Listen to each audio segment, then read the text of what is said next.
रात के करीब 9 बज रहे थे। गर्मी का मौसम था और हवा भी भारी लग रही थी। पूरा रास्ता सुनसान पड़ा था, कहीं कोई आवाज नहीं थी। विक्रम अपनी सब्जी का ठेला लेकर रोज की तरह घर लौट रहा था। थका हुआ शरीर और मन में सिर्फ एक ही सोच, जल्दी घर पहुंच जाऊं। लेकिन उसे नहीं पता था, आज की रात उसके लिए सामान्य नहीं थी।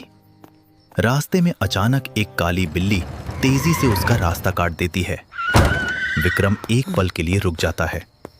दिल में हल्का सा डर बैठ जाता है, लेकिन वो उसे नजरअंदाज कर देता है और आगे बढ़ जाता है। जैसे ही पक्की सड़क खत्म होती है, उसके सामने एक संकरा कच्चा रास्ता आता है और उसी रास्ते के आगे दिखाई देता है कब्रिस्तान का अंधेरा सन्नाटा। चारों तरफ पेड़ ऐसे खड़े थे जैसे कोई देख रहा हो।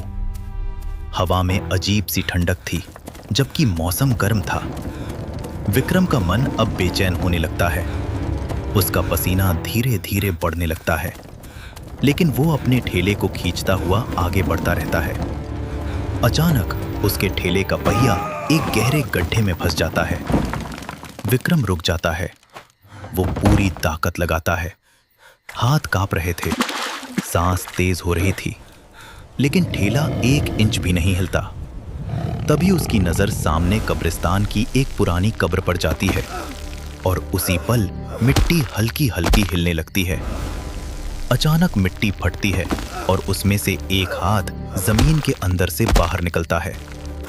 विक्रम के पैरों तले जमीन खिसक जाती है। उसका पूरा शरीर जम जाता है, लेकिन असली डर अभी बाकी था।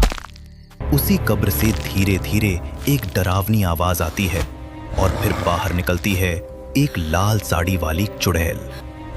उसकी आंखें पूरी तरह काली, चेहरा डरावना और सड़ा हुआ सा। लाल साड़ी मिट्टी से सनी हुई, नाखून लंबे और तेज और उसके पैर उल्टे थे।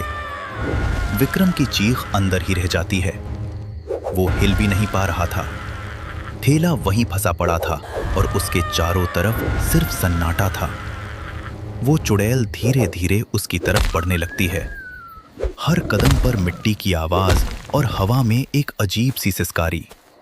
वो चुड़ैल विक्रम का गला पकड़कर दूर फेंक देती है। अब विक्रम पूरी तरह डर जाता है और अपनी पूरी ताकत लगाकर वहां से भागता है। वो पीछे मुड़कर भी नहीं देखता, लेकिन उसे महसूस होता है कोई उसके बिल्कुल पीछे पीछे भाग रहा है। वो भागता जाता है। दिल इतनी तेज धड़क रहा था जैसे बाहर निकल जाएगा। अचानक वो एक बड़े पेड़ के नीचे आकर गिर जाता है, थक कर बैठ जाता है। लेकिन जैसे ही वो ऊपर देखता है, वो चुड़ैल उसी पेड़ पर उल्टी लटकी हुई होती है। उसकी आंखें सीधा विक्रम पर थीं और चेहरा धीरे धीरे मुस्कुराने लगता है। विक्रम चीख कर फिर से भागता है और दूर उसे एक रोशनी दिखाई देती है, हनुमान जी का मंदिर। वो बिना सोचे समझे मंदिर के अंदर भाग जाता है और दरवाजा बंद कर लेता है। अंदर दिया जल रहा था।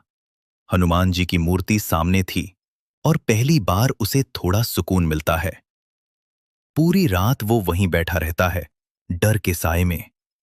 और जैसे ही सुबह होती है, वो धीरे धीरे बाहर निकलता है और अपने घर की तरफ चला जाता है।